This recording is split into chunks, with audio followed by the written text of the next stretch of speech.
What's up, guys? We are here to talk about our feelings. It's Inside Out 2.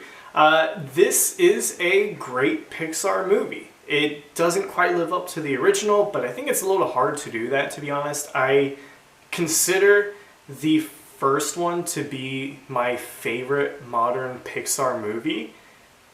And if you want to break that statement down a little bit further, I think I've narrowed it down now to about like 3 eras of the original Pixar movies up through maybe like Monsters Inc., Cars kind of is like the end of that era. And then you have the golden age of the mid 2000s to early 2010s. It's just banger after banger. And then once you start getting more into the sequels in the mid 2010s, that to me is where the modern Pixar era has taken us. And I think Onward is underrated. The original Inside Out movie, but overall, the quality just doesn't seem like it's quite been the same. And this felt like, hey, we're back to having a very good, family-friendly movie that is just back to Pixar doing what it does best. 3 of the top points from the movie was the physical comedy, belly laughing moments from it. It was superb.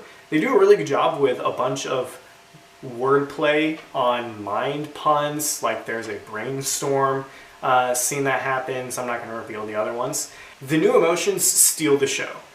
I don't want to reveal anything more here so that you go and watch the movie, but they're emotional, but there's also just some really heartfelt moments, just super creative stuff from the Pixar team.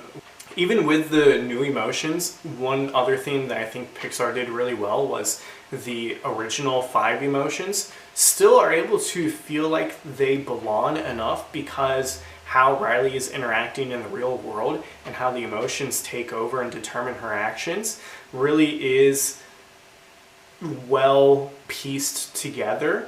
I want to keep this all just brief, but it was probably about halfway through the film where things slowed down enough for me to start really thinking through the movie and where it was headed and kind of the themes that it's going for. And it made me wonder how far they could take things, because now our main character Riley at this point has turned 13 and is now transitioning from middle school to high school, and with that, puberty is now the main player here of why there are new emotions, how everything gets set into stage, and I'm not going to say erratic behavior, but new emotions that come with the growing body, basically. Again, very family friendly still. They do a great job with that. But where I thought there was just this fantastic message from the first movie, I was also sitting there thinking, well, she can't have everything figured out by the end of this movie because she's just entering high school. So that's just not going to be realistic. So where are they taking this? How far can they go with Riley still growing and understanding and there being a good message? And it comes to a satisfactory conclusion, but I think the original film just really punched me hard with just, wow, I love the message that they're sending here.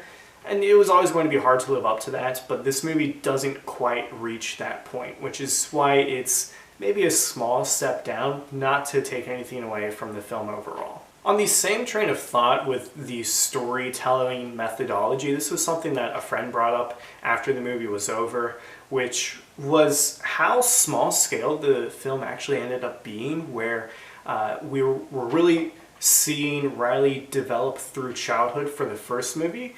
And yeah, puberty is the new thing that is driving the movie, but the story itself just takes place over a 3-day hockey camp, again with Riley about to enter high school. So again, how much can life be figured out from this 3-day weekend? So from that perspective, it kept the film very brisk, but maybe they did pigeonhole themselves a little bit with how far they could take the narrative structure just based on where they decided to have the plot taking place. One other thing that stood out to me was there were a few different animation styles that kind of made their way in to Pixar's very much AAA blockbuster feature film look. And I think this was their response to the Spider-Verse movies, where, I mean, I loved it. It was them being creative, and the comedy that came from the different animation styles was hilarious. It was some of the absolute highlights from the entire movie. I loved what they did.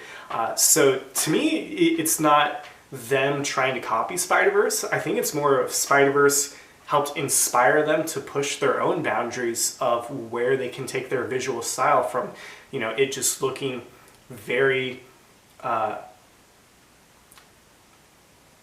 from their art style looking very expensive and just picturesque, which it does. It looks great. But is it a little devoid now at this point from some of the, let's just say, emotions? And again, there was a lot of life and character to this movie, and even though it is a sequel of theirs, it still feels like that things got fleshed out and it had that very creative development that we came to expect from that golden era of Pixar. All in all, I had a great time. My friends had a great time. Heck, we didn't even mind the super little kid that was making noises during the movie. That's what you come to expect. Kind of miss the fact that we now don't get those short films before Pixar movies. They always confused me. I always forgot about them, and I always thought, well, this is just a super long preview when they were going, and then I was like, oh, right, no, it's actually just an entire short film. I wish they would kind of bring those back. They had some interesting ones. But besides that, Inside Out 2, it's breaking all of the box office records currently. One of the most successful animated movies of all time, easily the most successful one of this year. And really, rightfully so. It's very well made. Families are welcome to take anyone of all ages to go see it. It's a good time. And those are just the initial thoughts. See ya.